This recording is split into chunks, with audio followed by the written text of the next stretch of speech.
자, 오늘 본문의 시점은 고난주간에 일어난 일입니다. 이제 주님과 바리새인의 대립은 정점에 달해 있습니다. 오늘 방금 말씀을 읽으면서 저에게 떠오른 것은 주님은 바리새인들과 서기관들에 대한 비판을 가차없이 하십니다. 이상할 수 없을 정도로 하고 계시지 않습니까? 그래서 이것을 역으로 받아들여야 되겠다, 이런 마음이 떠올랐습니다. 무슨 뜻인가 하면은 주님께서는 비판하셨습니다. 그런데 이 비판은 참 뼈아픈 비판입니다. 가시로 마음을 찌르듯이 아주 가차없는 비판입니다. 그런데 이걸 역으로 생각하면은 주님께서는 확실한 길을 보여주시고 계시다, 이런 생각이 들어졌습니다. 생명의 길. 너희들이 이렇게 하니까 죽는다. 그러나 이 반대로 하라. 즉 오늘 모든 내용을 읽고서 요점은 무엇입니까? 마음의 성결을 추구하라. 마음에서 결정된다. 이렇게 이해됩니다.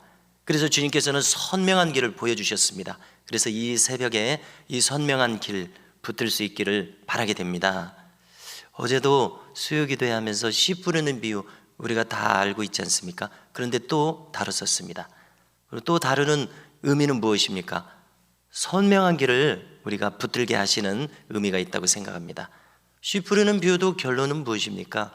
내 마음밭이 좋은 땅이 되어야 한다. 그래서 착한 마음으로 하나님 말씀을 전적으로 받아들이고 그것이 결실로 나타난다. 이렇게 주님은 선명하게 갈 길을 우리에게 보여주십니다. 그래서 이 새벽에 우리의 마음이 이 주님의 인도하심에 화합할 수 있기를 바랍니다.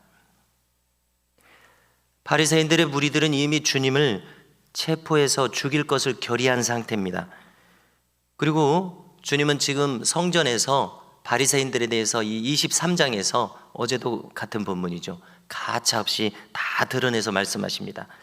서너 가지를 이야기하시는데요. 13절에서 첫 번째로 화 있을진저 외식하는 서기관과 바리새인들이여 너희는 천국문을 사람들 앞에서 닫고 너희도 들어가지 않고 들어가려 하는 자도 들어가지 못하게 하는도다.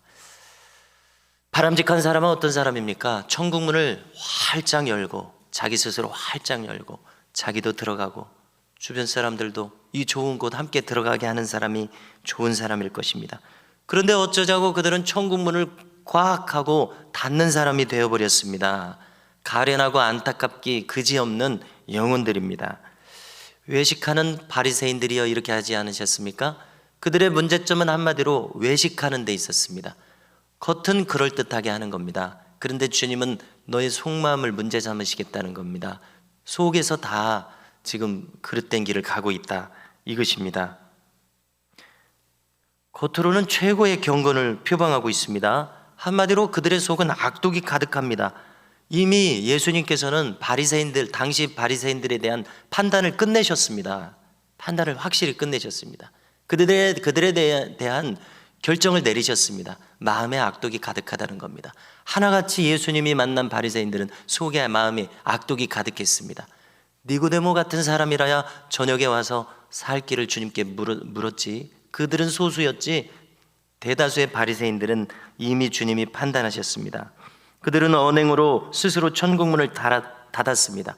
그들의 언행을 똑같이 따라한 사람들도 배나 더 지옥 자식이 되게 만드는 겁니다. 그들은 과부의 가산을 삼켰습니다. 외식으로 길게 기도했습니다. 제가 이 말씀을 거론하는 것은요, 그 14절이 없다고 되어 있지 않습니까? 그래서 마가복음 몇 장에는 이 비슷한 구절이 있다. 제가 찾아보니까 이 내용이에요. 오늘 내용에도 사실 나온다고 봐야 되겠죠. 과부의 가산을 삼켰습니다. 외식으로 길게 기도했습니다.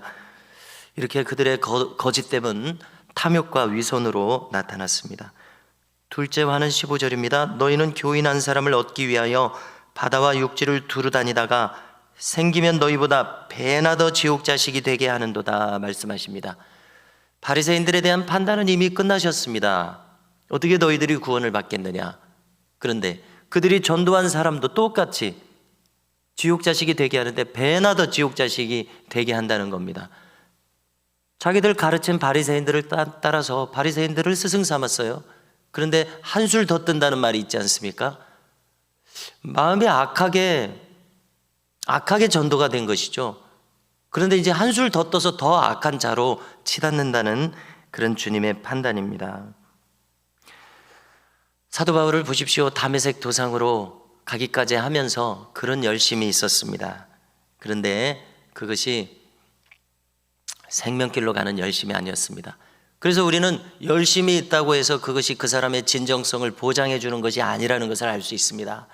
그릇된 길로 가고 있으면서도 열심을 낼 수 있는 것이 사람의 어리석은 마음인 것을 알 수 있습니다.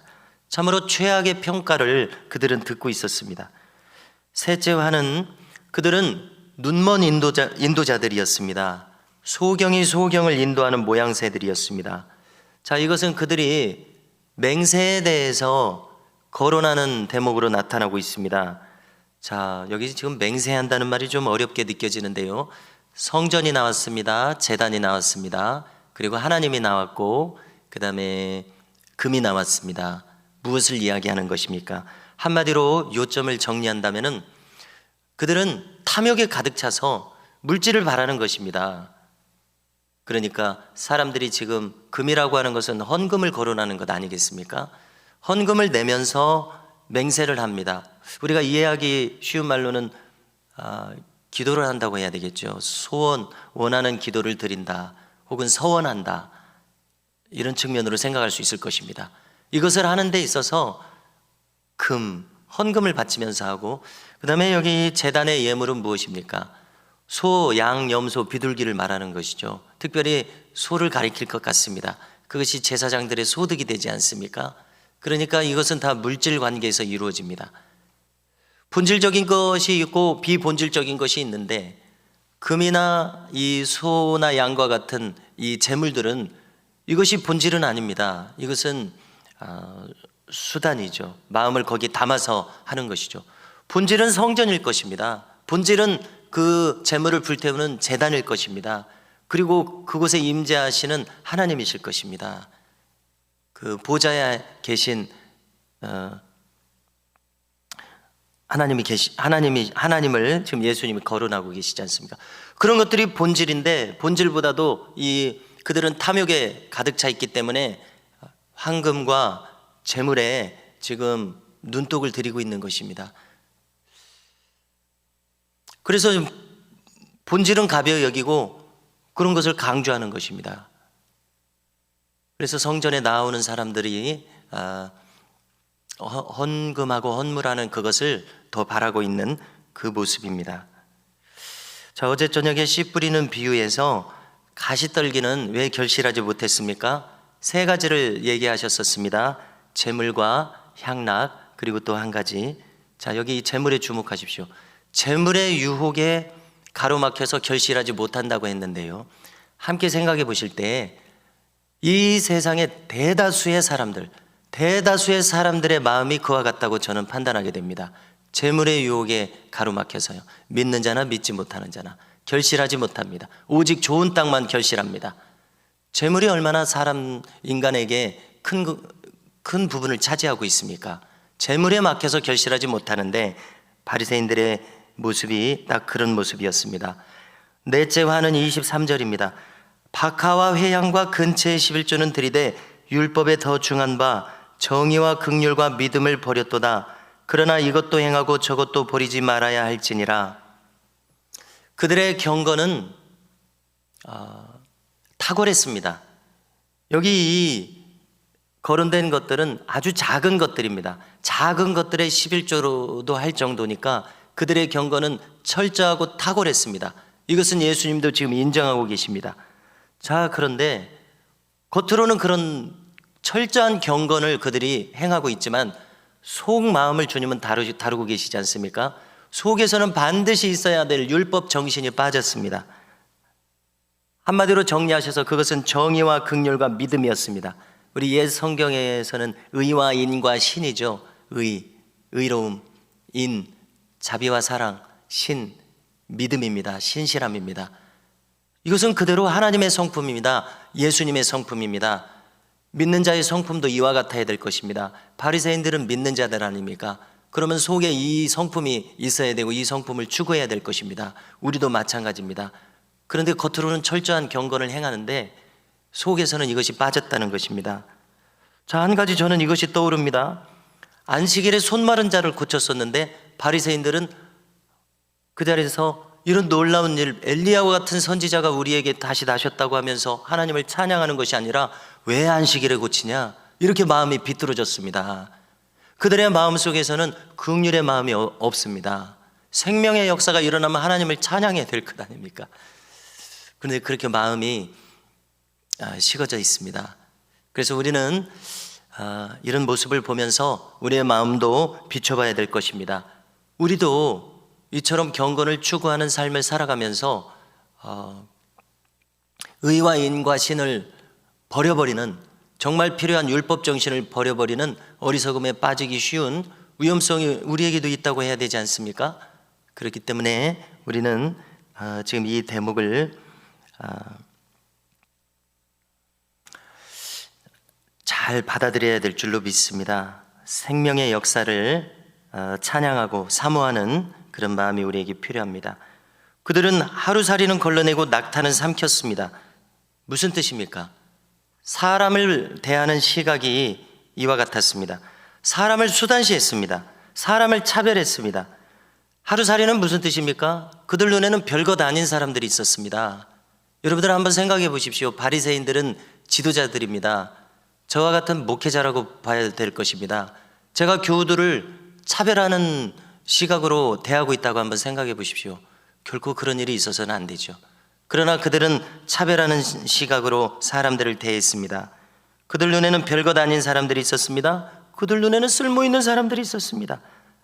그들이 낙타 취급을 하는 사람들입니다. 특별 대우를 해서 낙타를 통째로 삼키듯이 수단으로 삼을 대상들이 있었습니다. 교인을 이용해 먹는 사람들이었습니다. 다섯째 화는 겉과 속이 다른 위선이었습니다. 오늘 모든 내용을 이 내용으로 요약할 수가 있죠. 잔과 대접은 깨끗하되 속은 탐욕과 방탕으로 가득하게 있습니다. 회칠한 무덤이란 그럴듯하게 꾸민 것을 말합니다. 그런데 속에서 시신은 부패하고 썩어져 가고 있었습니다. 그들이 꼭 그와 같았다는 것입니다. 그들의 속은 외식과 불법으로 가득했습니다. 오늘 내용을 대하면서 참된 기독교 신앙은 마음의 종교를 추구하는 것임을 다시 확인하게 됩니다. 한마디로 주님은 오늘 말씀을 통해서 너희들은 너희 속마음에서도 승리하고 있어야 한다. 승리를 추구하고 있어야 된다. 포기하고 마음속에서 아무것도 안 하는 사람과 비록 넘어질지라도 계속해서 선한 싸움을 싸우고 있는 사람은 천지차입니다. 우리는 또 넘어질 수 있습니다. 그럼에도 불구하고 마음에서 이 선한 싸움이 계속해서 이어지며 또 승리를 추구하는 생명의 길을 걸으시는 저와 우리 모든 교우들 되시기를 주님의 이름으로 축복합니다.